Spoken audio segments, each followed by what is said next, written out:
I'm Taylor, 19F, and I need to get something off my chest. For as long as I can remember, I've felt like the extra piece in my family, the one who's technically there but doesn't really matter. My parents, who I'll just call Mom and Dad, are obsessed with appearances. You know the type. Holiday cards with perfectly staged photos, complete with braggy letters about how amazing their lives are.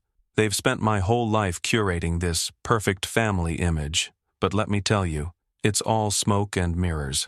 I have two older siblings, Lauren, 26F, and Ryan, 23M. Lauren is my mom's twin in personality, chatty, stylish, and always the center of attention. Mom calls her the pride of the family, like she's a trophy. Ryan is the golden boy, athletic, smart, and dating this girl Clara, 22F, who's practically a second daughter to my parents. Then there's me, the youngest.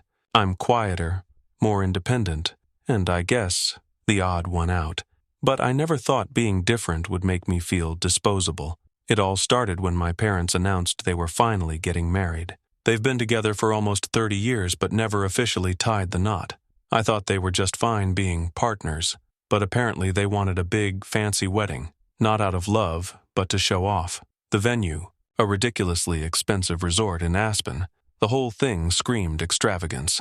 Lauren was named maid of honor, and Ryan was a groomsman. Mom was thrilled, talking about how perfect everything would be. I remember sitting at the kitchen table while they discussed the plans, waiting for someone to ask about my role, but no one said a word. At first, I thought, okay, maybe they're just distracted. They'll include me eventually. But as the weeks went by, it became obvious that I wasn't part of their vision. The first red flag came when Mom asked me to babysit Lauren's kids while they went dress shopping. I didn't think much of it at the time. Lauren's kids are toddlers, and bridal shops aren't exactly kid-friendly. But later that night, I saw Lauren's Instagram story, a picture of her, Mom, and Clara posing in front of a mirror at some boutique. The caption read, "3 beauties finding the perfect gown. 3 beauties.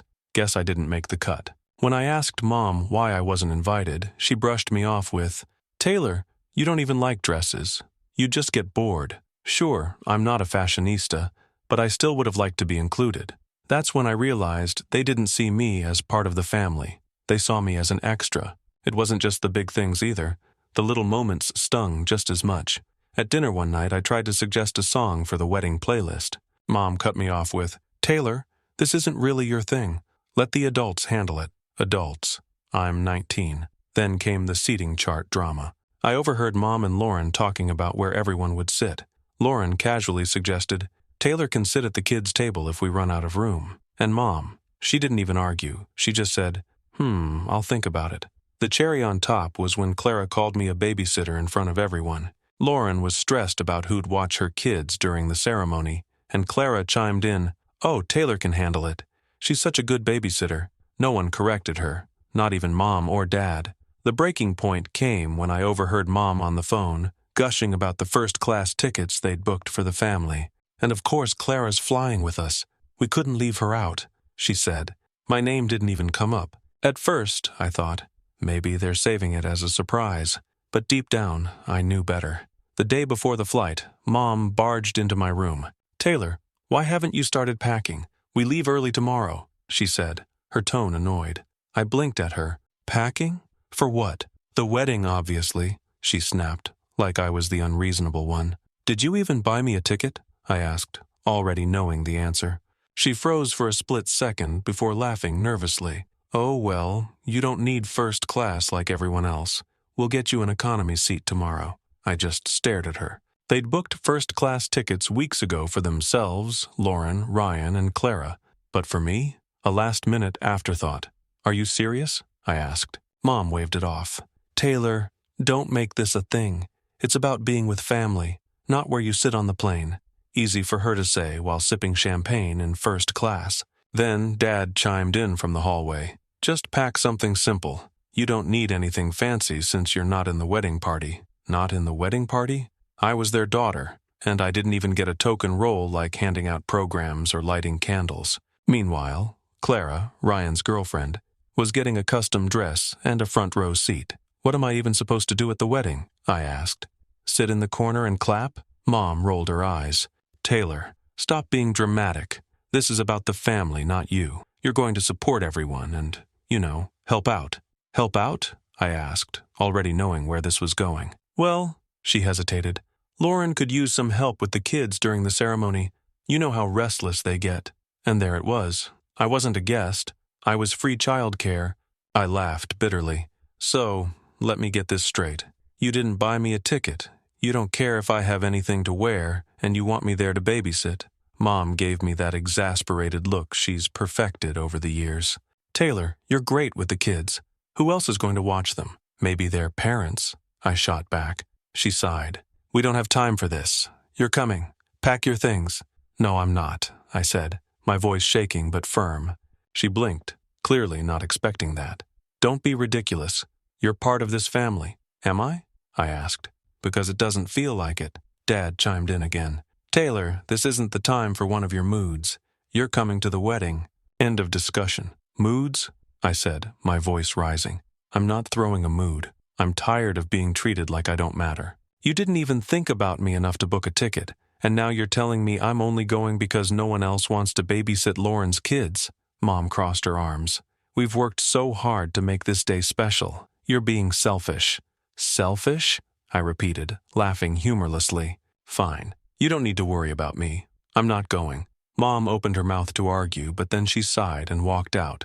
Suit yourself, but don't come crying to us later when you regret it. The next morning, the house was eerily quiet. By the time I woke up, they were already gone. No knock on my door, no goodbye, nothing. The day of the wedding, I stayed home. The house was silent, and honestly, it felt eerie. Normally, there'd be chaos.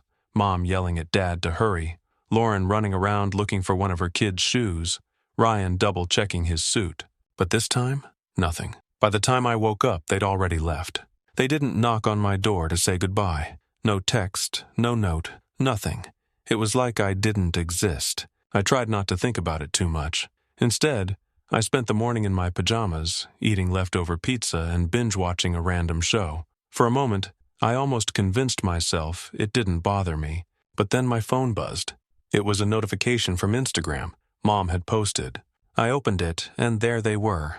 Mom, Dad, Lauren, Ryan, Clara, and even Lauren's kids, all dressed in coordinated outfits, standing in front of the Aspen Resort. The caption read, "The whole family together for this magical day. Family first, wedding weekend. The whole family." I stared at the photo, feeling a mix of anger and disbelief. They didn't just leave me out, they erased me. I scrolled through the comments, and soon enough, people started asking questions. Where's Taylor? Is she okay? Why isn't Taylor in the picture? At first, I waited to see how Mom would respond, half hoping she'd tell the truth. But no, of course not. She replied to one comment. Unfortunately, Taylor wasn't feeling well and couldn't travel. She's with us in spirit. With them in spirit. Seriously. And then Dad chimed in on another comment. Family first, always. Even when we're apart, Taylor's cheering us on from home. Cheering them on. The only thing I was cheering for was their Wi-Fi cutting out so they'd stop posting this garbage. I felt my blood boiling. They hadn't just excluded me. They'd turned me into a convenient lie. Instead of admitting they left me behind, they spun a narrative that made them look like caring parents while making me seem weak or unwell. I sat there for a while, debating what to do. Part of me wanted to let it go. I mean, what would calling them out even accomplish? But another part of me, the part that was tired of being ignored, wanted people to know the truth. So I grabbed my phone, took a quick selfie in my sweats, and posted it. The caption read, "Not sick, just forgotten. Guess I'm not part of the soccer family first vision." I made sure to tag Mom, Dad, Lauren, Ryan, and even Clara for good measure. The post went live, and within minutes, my phone started blowing up. First, there were the supportive comments. Wait, what? They didn't take you? This is so messed up, Taylor. You deserve better. But then, the drama started. Lauren commented first. Seriously, Taylor, you're going to air family stuff on social media? Grow up. I ignored her. If she had a problem with me telling the truth, that was her issue, not mine. Next came Ryan, the eternal peacekeeper. Taylor, I thought you didn't want to come. Why are you doing this? Doing what, Ryan? Telling people what actually happened? Yeah. How awful of me. Clara didn't comment, but I noticed she'd liked Lauren's response.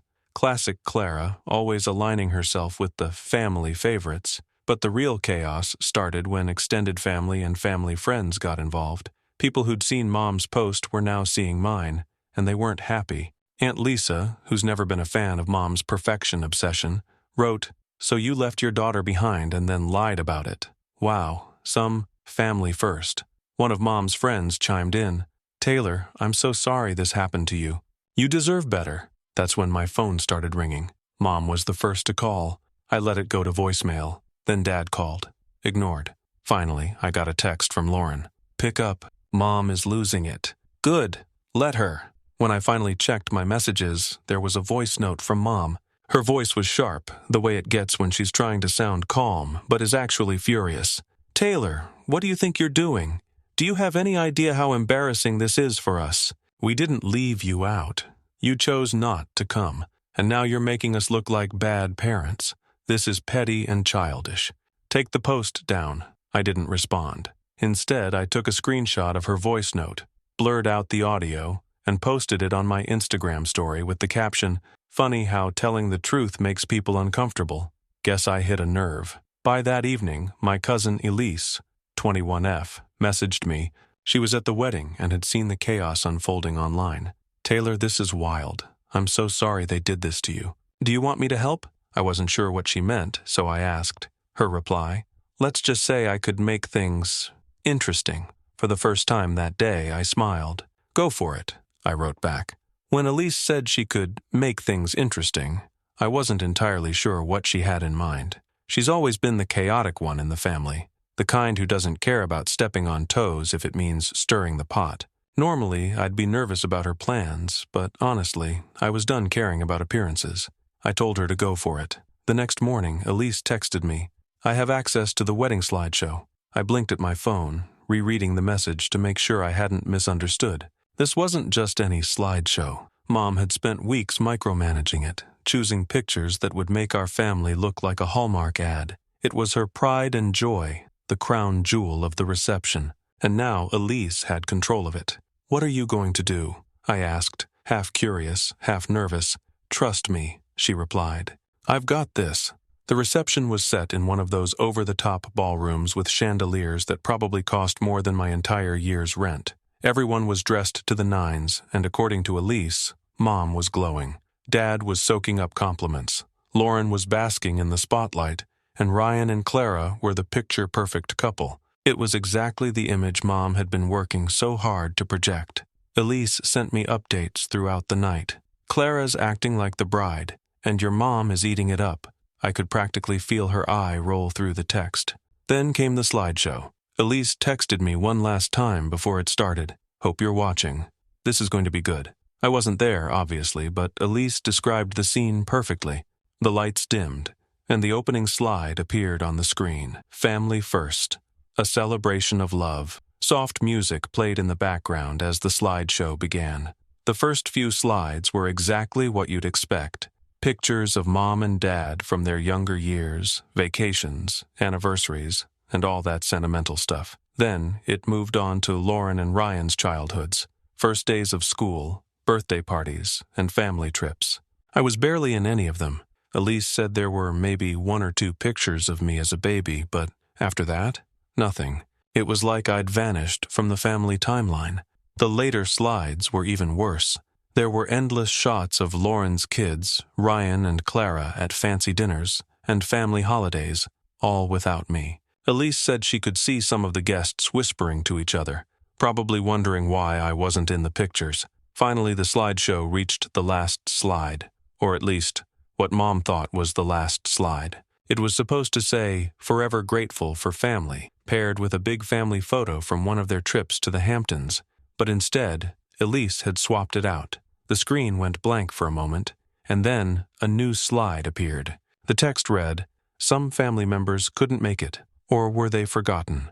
According to Elise, the room went dead silent. You could hear a pin drop. Lauren was the first to react. She gasped loudly, muttering, "What the hell is this?"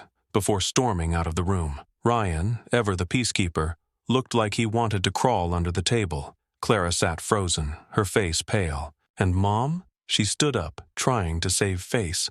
"Oh, that must have been a mistake," she said with a strained laugh. "Let's give a big hand for the beautiful memories." Nobody clapped. Elise texted me right after the slide played. "Mission accomplished. Your mom is losing her mind." Guests started murmuring, some pulling out their phones to check Instagram. Elise had made sure a few cousins saw my post before the reception, and it had spread like wildfire. By the time the slideshow ended, people were openly questioning Mom and Dad. Aunt Janice, who has never been one to hold back, marched straight up to Mom. "What did that slide mean? Where's Taylor? Why wasn't she included?" Mom, trying to keep it together, launched into the same lie she'd been using all weekend. "Oh, Taylor wasn't feeling well, so she stayed home. She didn't want to risk getting anyone sick." But by then, the damage was done. One of my cousins, bless her, pulled up my Instagram post and showed it to Aunt Janice. "Doesn't look sick to me," she said loudly enough for several people nearby to hear. That's when things really started to spiral. Guests began openly questioning Mom and Dad, asking why I wasn't there and why they lied about it. A few even brought up the slideshow, saying it was heartbreaking to see me excluded. Elise kept feeding me updates.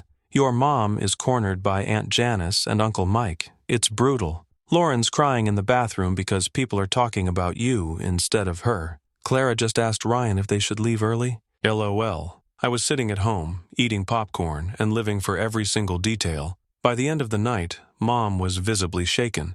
She gave some half-hearted speech about how family is everything and how much she missed having everyone together. Nobody bought it. When the reception finally ended, Elise sent me one last message. "Your mom just left in tears. Dad looked like he wanted to disappear. Best wedding ever." For the first time in years, I felt like I had a voice, even if it was through Elise's perfectly executed chaos. The morning after the wedding, I woke up to my phone blowing up. Instagram DMs, text messages, Facebook notifications. It was chaos. People from all over, some I hadn't spoken to in years, were reaching out. The first message I read was from Elise. "Taylor, they're livid. Your mom is trying to spin it as a glitch, but nobody's buying it. You're a hot topic right now. Congrats." I laughed out loud. Of course Mom was trying to blame the slideshow on a technical error.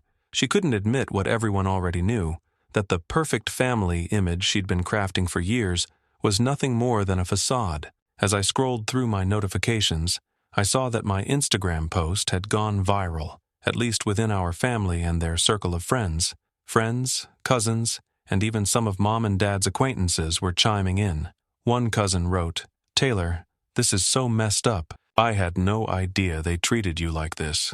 You deserve better." Another added, "Family first, except Taylor is trending in my head now." By noon, things escalated. Mom and Dad had apparently left Aspen early, cutting their honeymoon short. Elise texted me, "Your mom is freaking out. People are calling her and Dad nonstop, asking what's going on. It's a mess." I didn't feel bad. For years, I'd been the quiet one, the overlooked one, the afterthought. Now, people were finally seeing what I'd dealt with my whole life. But of course, Mom couldn't let it go. She left a string of increasingly desperate voicemails. "Taylor, we just want to talk. Please call us back. We know you're upset, but airing this on social media isn't helping anyone. You're being unfair. This isn't like you." The final voicemail was the kicker. "We're planning something special for you, Taylor. A late celebration just for you. Let's make this right." A late celebration? Like a consolation prize for being excluded. I rolled my eyes so hard I thought I might strain something. Then Elise texted me again. "Get this. They're telling people they're buying you a car for your birthday to make amends." I couldn't help but laugh.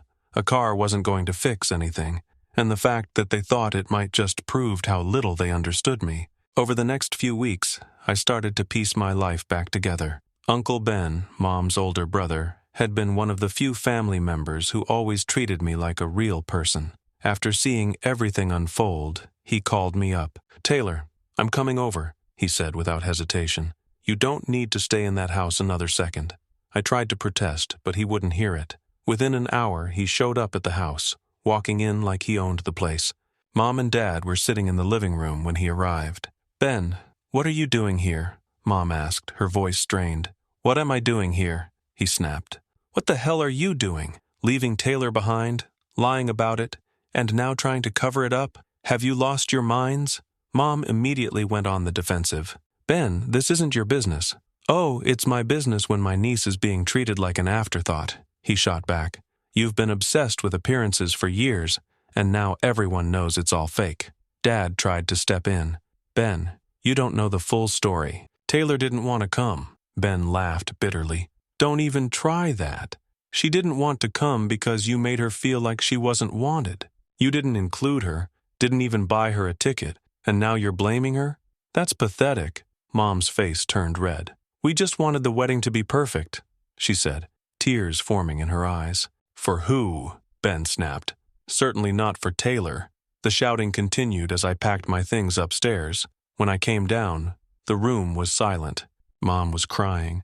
Dad looked defeated, and Ben stood by the door, waiting for me. "Ready?" he asked. I nodded. As we walked out, Mom ran after us. "Taylor, wait. Please don't do this. We'll fix it. We'll make it right. Just take down the posts, and we can talk." I turned to her, my voice steady. "You're only sorry because people found out.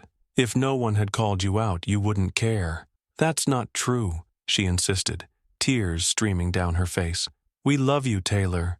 We've just been under a lot of pressure." I shook my head. "That's not an excuse." She reached for my arm, but Ben stepped in. "Back off, Marcia," he said firmly. "You've done enough." The ride to Ben's house was quiet. I stared out the window, processing everything. Finally, Ben spoke. "You don't have to go back there, Taylor. Not unless you want to." "I don't know," I admitted. "It's not like I have a plan." "You'll figure it out," he said. "And whatever you decide, I'm here for you." For the first time in weeks, I felt a sense of peace. I wasn't alone anymore. Someone had my back. Over the next few months, I started building a life for myself. With Ben's help, I found a part-time job and eventually moved into my own apartment. It wasn't much, but it was mine, a space where I could finally breathe. Mom and Dad still tried to reach out. Mom sent texts like, "We miss you. Can we talk?" and "Let's plan a family dinner. We can start fresh." Dad barely reached out, which didn't surprise me. He never liked dealing with emotional fallout, but I wasn't ready to let them back in. Not yet. The truth was out now. People saw the cracks in their perfect family facade, and there was no going back. And honestly, that felt better than any apology they could have given me. These days, I'm focused on myself. Therapy has been a game changer, helping me unpack years of feeling overlooked and unimportant.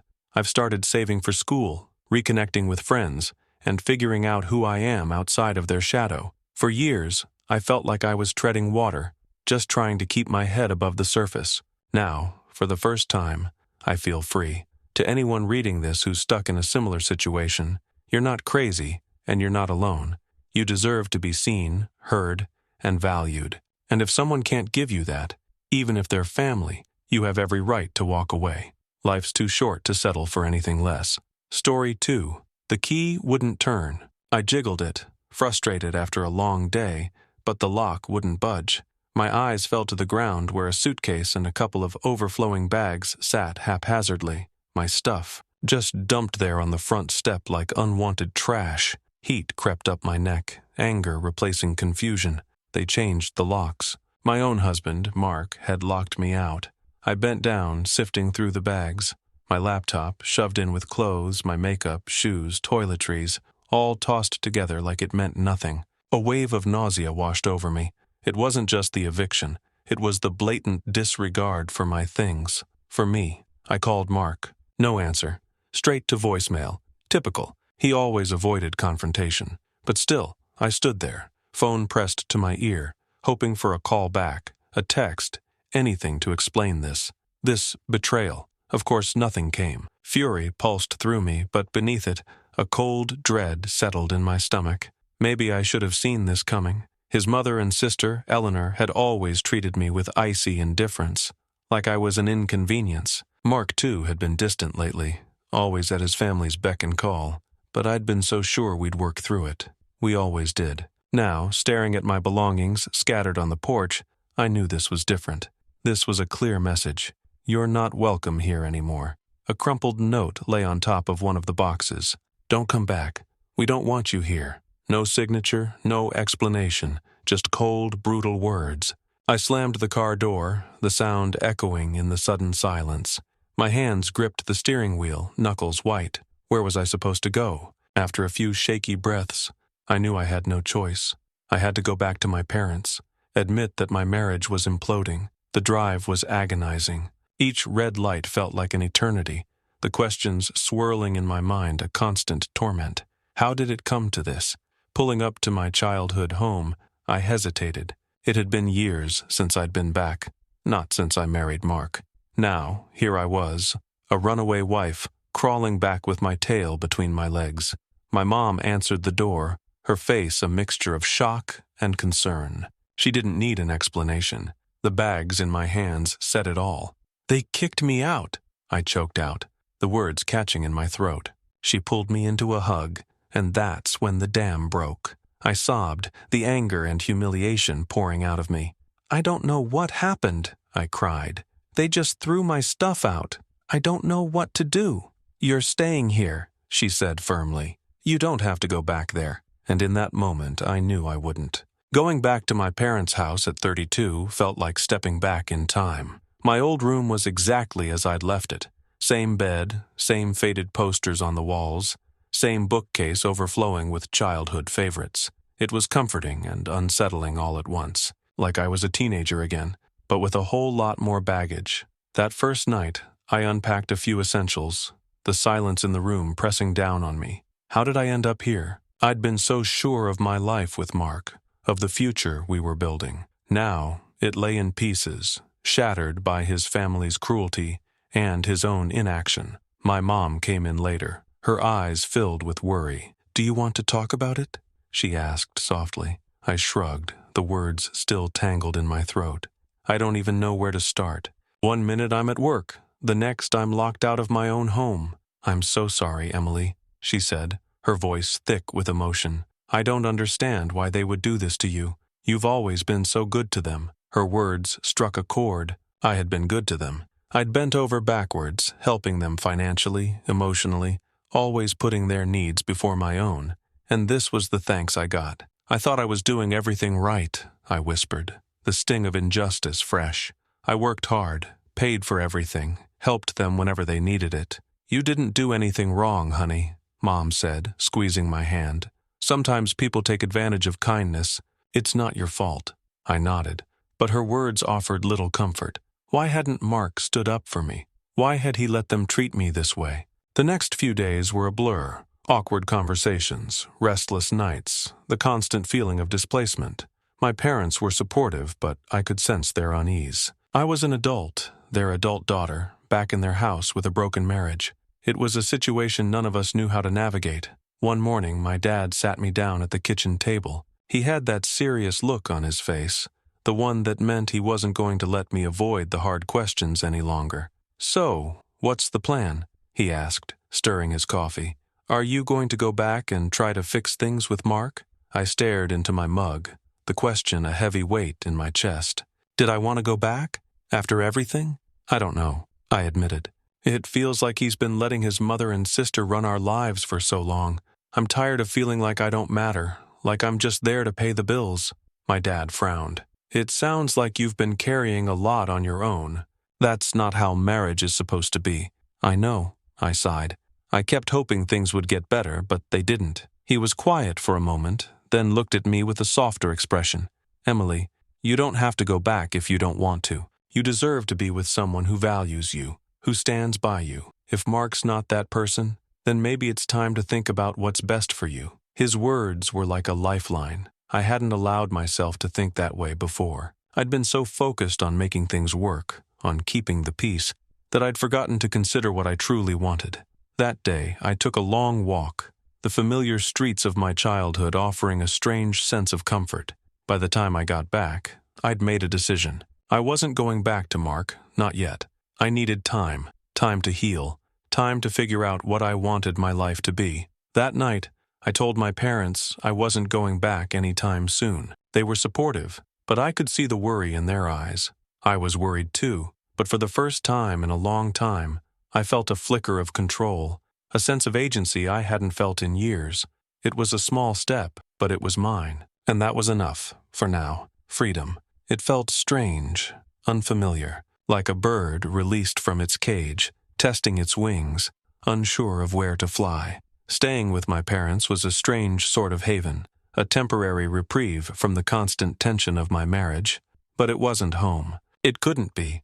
The guilt gnawed at me. Had I given up too easily? Should I be trying harder to salvage things with Mark? But then I'd remember the years of subtle put-downs from his mother and Eleanor, the constant feeling of being an outsider in my own home, and Mark, always silent, never defending me. One night my phone buzzed.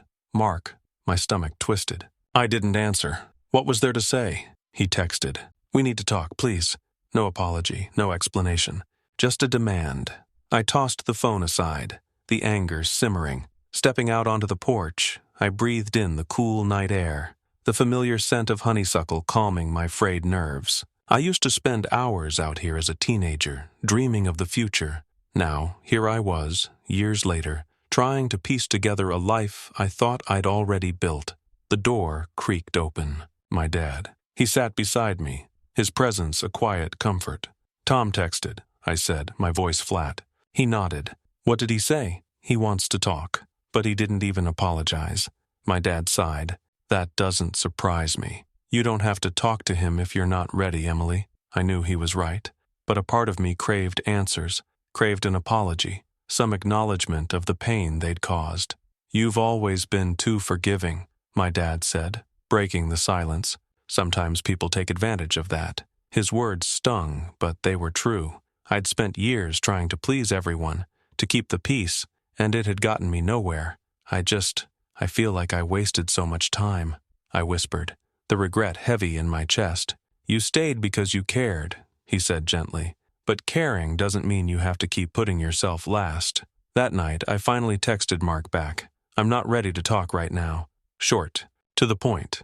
Hours later, his reply came. A long, rambling message, apologizing, sort of, blaming his mother and sister, absolving himself of responsibility. I didn't reply. I needed more time, more space. The days turned into weeks. I focused on myself, on rediscovering who I was outside of the suffocating confines of my marriage.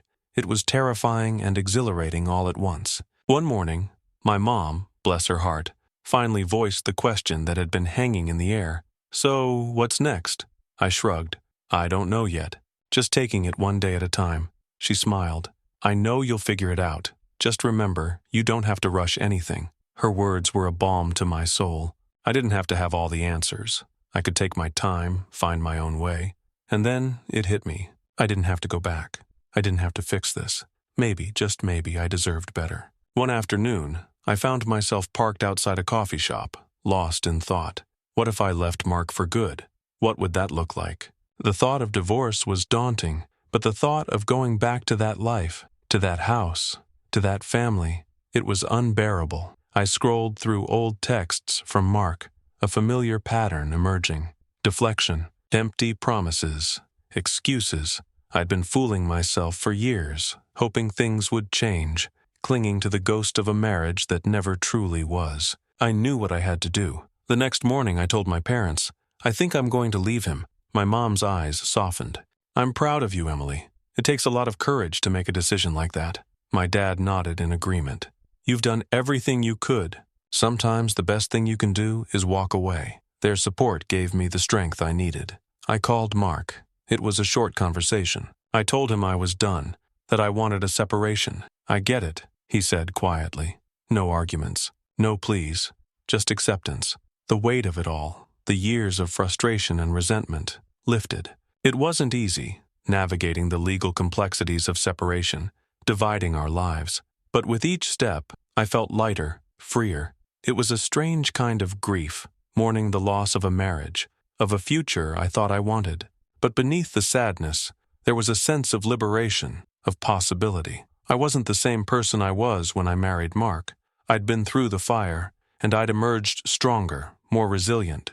And now I was ready to face the future, on my own terms. The path ahead was uncertain, but I knew, deep in my heart, that I would find my way.